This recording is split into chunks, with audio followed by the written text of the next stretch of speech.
안녕하십니까. 빠른 소식과 정확한 소식으로 갈수록 인기를 얻고 있는 KUMC TV 뉴스입니다. 먼저 미국 소식입니다.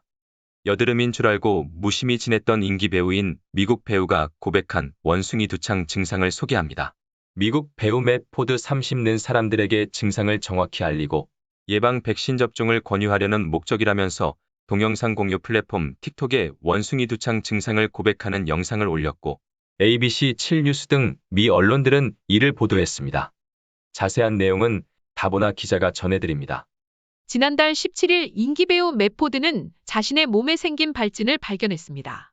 맷 포드는 일상적으로 발생하는 흔한 여드름인 줄 알고 대수롭지 않게 생각했지만 주변 지인 몇 명이 원숭이 두창 증상으로 보건당국과 접촉하고 있다는 소식을 듣고 있었던 중이었다고 합니다.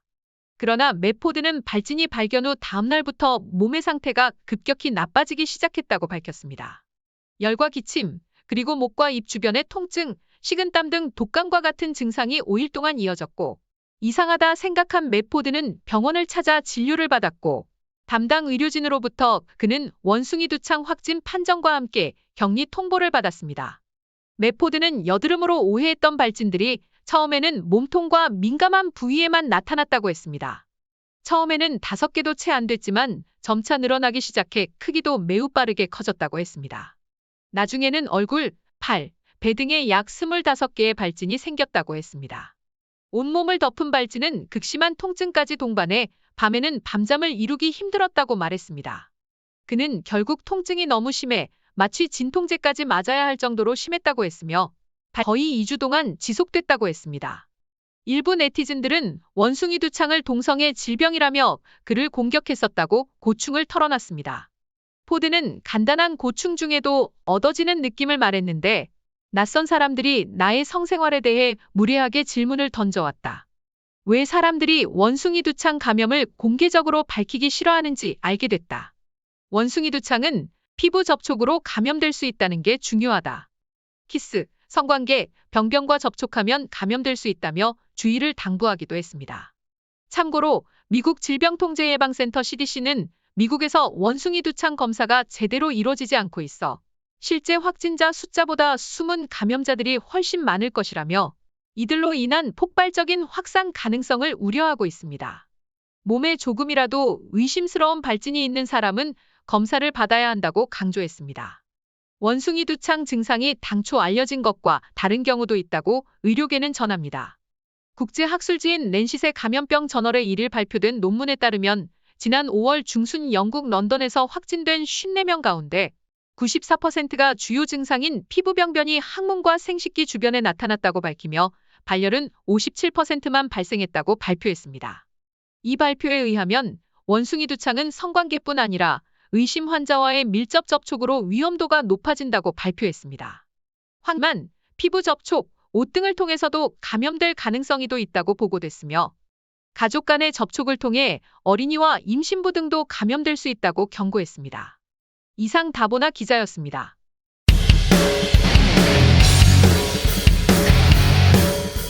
일본 자민당이 어제 실시된 일본 참의원 선거에서 압승을 거두어 헌법의 자위대 명기와 긴급사태 조항 추가 등을 골자로 한 개헌을 조기에 실현할 수 있도록 과반 의석을 훨씬 넘을 수 있는 의석을 확보했습니다. 자세한 뉴스를 국제부 지훈 기자를 통해 알아보겠습니다. 지난 10일 치러진 일본 참의원 상원선거에서 기시다 후미오 총리가 이끄는 집권 자민당이 압승을 거뒀습니다. 지난해 10월 취임한 기시다 총리는 이번 선거에서 정치적 입지를 강화하며 개헌의 탄력이 붙을 것이라는 분석이 나왔습니다. 현직 공영방송 NHK는 개표 상황과 출구조사, 판세 취재 등을 근거로 정당별 확보 의석을 중간 집계한 결과 현지 시간 11일 오전 1시 현재 이번에 새로 뽑는 125석 가운데 여당이 73석, 자민당 61석, 연립여당인 공명당 12석을 확보했다고 보도했습니다. 아직 임기가 3년 남아있어 이번 선거 대상이 아닌 여당 의석수 70석, 자민당 56석, 공명당 14석을 합하면 이미 143석을 확보해 참의원 전체 의석의 과반수 125석 이상을 달성한 셈입니다. 또 이미 기존 여당 의석수 139석, 자민당 111석, 공명당 28석보다 4석을 더 늘린 상황입니다. 13석이 남은 가운데 개표가 진행될수록 의석수는 더 늘어날 것으로 보이고 있습니다. 기시다 총리가 지난해 중의원 선거에 이어 이번 선거에서도 승리하며 당내 입지를 강화하게 된 가운데 지난 8일 아베 전 총리 사망이 여당에 유리하게 작용했다는 분석이 나왔습니다. 자민당과 공명당뿐 아니라 일본 유신회, 국민민주당 등 헌법 개정에 긍정적인 4개 정당이 3분의 2 이상 의석을 유지해 개헌 작업이 탄력을 받을지에도 관심이 쏠리고 있습니다. 자민당은 이번 선거에서 헌법의 자위대 명기와 긴급사태 조항 추가 등을 골자로 한 개헌을 조기에 실현한다는 공약을 걸었었습니다. 기시다 총리는 개표가 진행되는 동안 NHK의 개헌 논의를 심화하겠다고 밝혔습니다. 이상 국제부 지훈이었습니다. 크리스천 투데이와 기독일보 등을 설립한 장제영 씨가 미국에서 3천만 달러에 달하는 손해배상 소송에 휘말렸다고 뉴스앤 조이 인터넷판에서 보도했습니다. 뉴스위크 미디어 홀딩스 등 뉴스위크 관계사들은 7월 6일 뉴욕주 법원에 장제영 미국 이름인 데이빗 장 씨를 비롯해 장 씨와 관련 있는 IBT 미디어, 올리벳 대학교, 세계올리벳성회, IBT 미디어 CEO 에티엔 유작, 직원 최모 씨를 상대로 손해배상 청구 소송을 제기했다고 밝혔습니다. 이승주 기자가 보도해드립니다. 이 소식은 미국 종교 전문 매체 릴리 전 뉴스 서비스가 7월 7일 보도했고 뉴스위크도 8일 다뤘다고 동지는 밝혔습니다. 한편 뉴스앤조이는 손해배상 소송 내용을 입수해 뉴스위크 측 주장을 살펴봤다고 보도했습니다.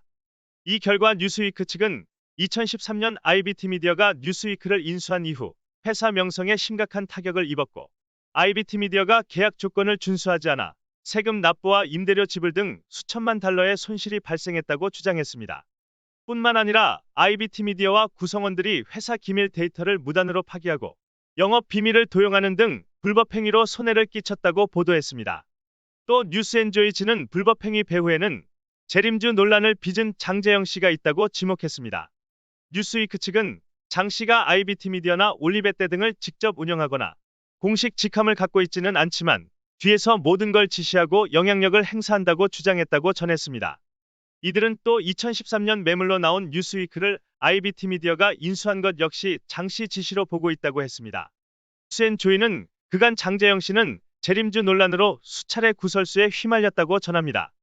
현재는 그가 설립한 올리벳대 등 유관 기관이 돈 세탁, 인신매매 등 범죄 혐의에 연루돼 논란이 일고 있고 자신 역시 처음으로 소송에 휘말렸다고 합니다. 장제영 씨와 그가 세운 기관들이 연이어 논란이 되자 미국 기독교 매체들은 이 사안을 비중 있게 보도하고 있다고 덧붙이며 뉴스앤조이는 이번 소송 건을 비롯해 장 씨와 관련된 문제 등을 계속 보도할 예정이라고 밝혔습니다. 이상 이승주 기자가 보도해드렸습니다. 다음 소식입니다. 세계적인 윈블던 테니스 대회 14세 부분에서 한국의 14세 소년이 전승으로 우승을 거머쥐어 또 하나의 대한민국의 한류 열기를 이어가고 있습니다. 국제부 지훈 기자가 자세하게 전해드립니다.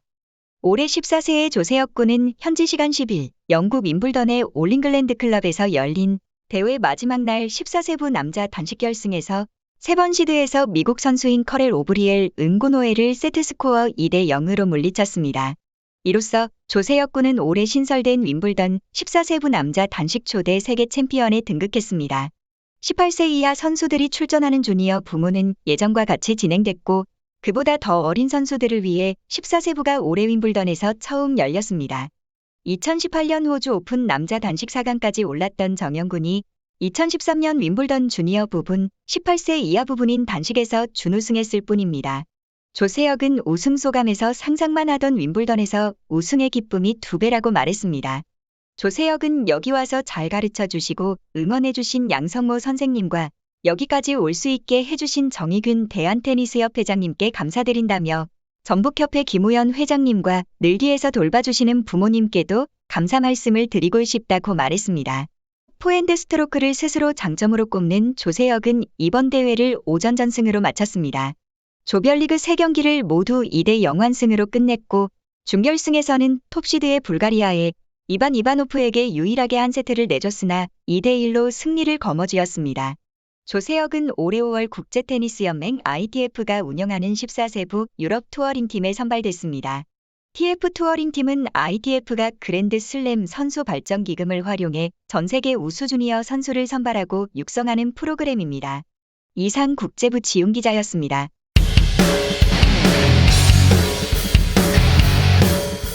이상 KMC 뉴스를 마칩니다. 여러분들의 구독과 좋아요를 눌러주시므로 저희들의 뉴스 제작에 큰 힘이 되어 주십니다. 많은 협조를 바라겠습니다.